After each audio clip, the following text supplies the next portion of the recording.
उपनिवेशों का खात्मा और शीत युद्ध।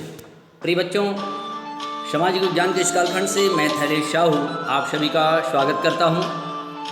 और उपनिवेशीकरण, इसमें हमने देखा बच्चों कि भारत को कैसे कैसे स्थिति परिस्थिति में आज़ादी मिली। भारत आज़ाद हुआ मगर 200 वर्षों तक की गुलामी उसे झेलनी पड़ी, और कैसे जन आंदोलन के प्रतिफल में और परिस्थितियों ने आज भारत को आज़ादी दी है। तो आइए ऐसे ही हम कहानी पढ़ते हैं इंडोनेशिया की। इंडोनेशिया भी एक औपनिवेशिक राष्ट्र रहा है बच्चों, और इंडोनेशिया को भी आज़ादी के लिए कैसे कैसे पापड़ बेलने पड़े, इस पाठ में हम जानने का प्रयास करें। द्वीपों का देश इंडोनेशिया भारत के दक्षिण पूर्व में स्थित है बच्चों। आपने कक्षा 9 में पढ़ा होगा कि किस तरह यह देश हॉलैंड, जिसको पहले नीदरलैंड के नाम से जाना जाता था, नीदरलैंड का उपनिवेश बना। यहाँ हम उपनिवेशों की स्वतंत्रता की कहानी पढ़ेंगे। द्वितीय विश्व युद्ध के दौरान जर्मनी ने हॉलैंड को हराकर अपने साम्राज्य में मिला लिया था, और इंडोनेशिया पर जर्मनी के सहयोगी जापान का कब्जा हो गया था।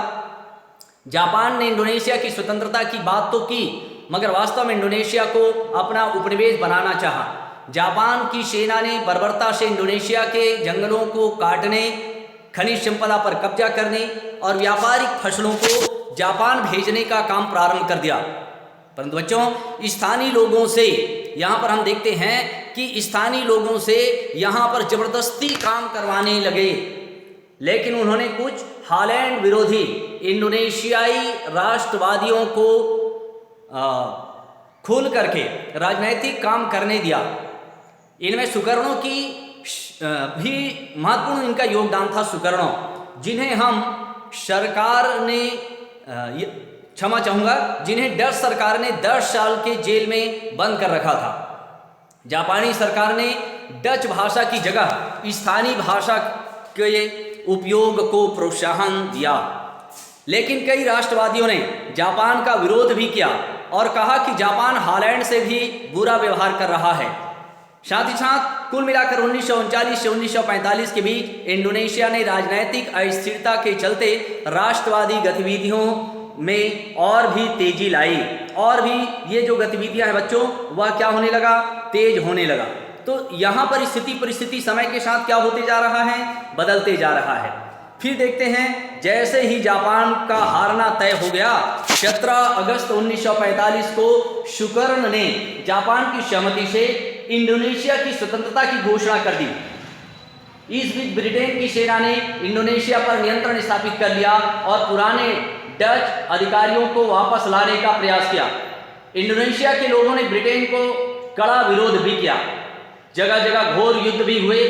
ब्रिटिश सेना के अधिकतर सैनिक भारतीय थे, जो भारत और इंडोनेशिया दोनों की स्वतंत्रता के पक्षधर थे। मतलब हमारे भारत के सैनिक, जिनको ब्रिटेन ने अपना उपनिवेश के कारण, औपनिवेशिक नीति के कारण युद्ध में झोंक दिया था, वो भी आखिर इंडोनेशिया की स्वतंत्रता चाहते थे। अतः ब्रिटेन, यहाँ पर हम देखने का प्रयास करें बच्चों, यहाँ पर ब्रिटेन और हॉलैंड को सत्ता सौंपकर हटना चाहता था। कौन हटना चाहता था? हॉलैंड। परंतु यहाँ पर हॉलैंड चाहता था कि इंडोनेशिया पर उसका शासन बना रहे, और सेना के बल पर उसने इंडोनेशिया पर अधिकार करने का प्रयास किया। साथ ही साथ जब यह संभव नहीं लगा, तो उसका प्रयास था कि इंडोनेशिया के कई स्वतंत्र हिस्से हो जाएं, और उनमें से एक सुकर्णों शासित देश हो।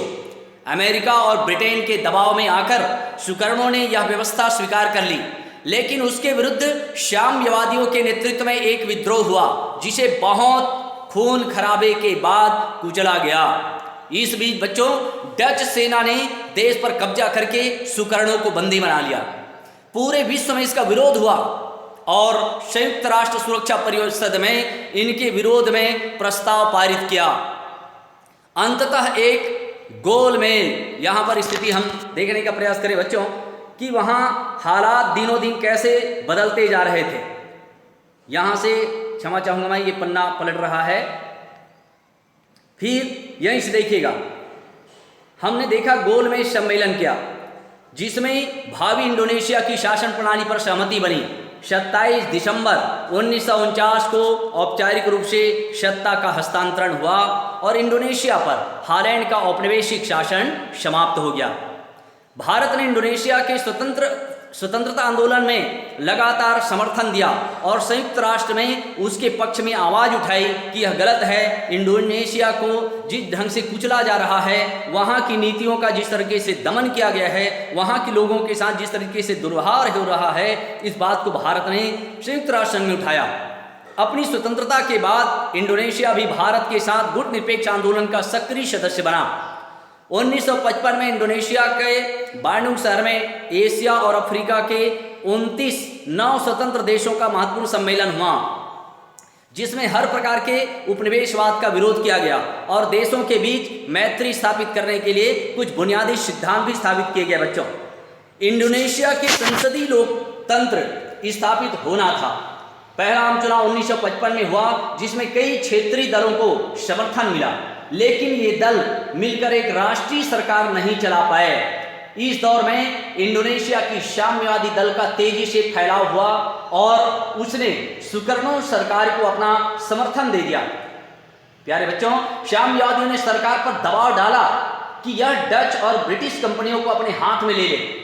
उनके दबाव के कारण भूमि सुधार कानून भी पारित हुए, जिनके तहत गरीब किसानों को जमीन वितरित की गई। अमेरिका का मानना था कि यह साम्यवादी झुकाव अंततः सोवियत संघ के पक्ष में जाएगा। उसने कई प्रांतीय इस्लामिक कट्टरपंथियों को उकसाना प्रारंभ कर दिया। परिणाम स्वरूप हम देखते हैं जिसके कारण कई विद्रोह हुए। ऐसे में राष्ट्रपति सुकर्नो ने संसदीय व्यवस्था समाप्त करके साम्यवादी दल की व्यवस्था से, उनकी मदद से राष्ट्रपति प्रणाली लागू की गई। धीरे धीरे कई विपक्षी राजनीतिक दलों को प्रतिबंधित किया गया। इस बीच साम्यवादी दल की बढ़ती ताकत से यह लगने लगा कि देर सवेर वह सत्ता हथिया लेगी। इसे रोकने के लिए 1965 में सेना की एक भाग ने योजना बनाकर बड़े पैमाने पर साम्यवादियों को कत्ल कर डाला। उनको मौत के घाट उतार दिया गया, उसकी हत्या कर दी गई। देश भर में धार्मिक कट्टरवादियों ने साम्यवादियों को मारने का कार्य किया। कहा जाता है कि इस दौर में 5 लाख से अधिक लोग मारे गए। बच्चों, कल्पना करिए, 5 लाख से अधिक लोग इस घटना के शिकार हो गए। तेजी से बदलते घटनाक्रम में सुकर्नो को अपदस्थ किया गया और सेना के समर्थन में सुहार्तो इंडोनेशिया के राष्ट्रपति बने। इस सत्ता परिवर्तन को अमेरिका का भरपूर समर्थन प्राप्त हुआ। अमेरिका ने पूरा सहयोग दिया, तब जाकर इंडोनेशिया को आज़ादी मिली। सुहार्तो का शासन 1998 तक चलता रहा और उसके बाद इंडोनेशिया में लोकतंत्र स्थापित हो गया। जिस प्रकार से हमारे भारत में क्या लोकतंत्र की स्थापना की गई है। प्रिय बच्चों, इस तरीके से द्वीपों का देश इंडोनेशिया कहा जाने वाला यह देश काफ़ी समय से काफ़ी देशों का, फ्रांस का, ब्रिटेन का, हॉलैंड का, डच लोगों का ऐसी यातनाएं झेलता रहा है और काफ़ी लंबे इंतजार और परिश्रम के बाद उन्हें आज़ादी मिली। यह है औपनिवेशीकरण इंडोनेशिया की तकलीफ और उसकी दर्दीली घटनाएं। आज के लिए इतना ही।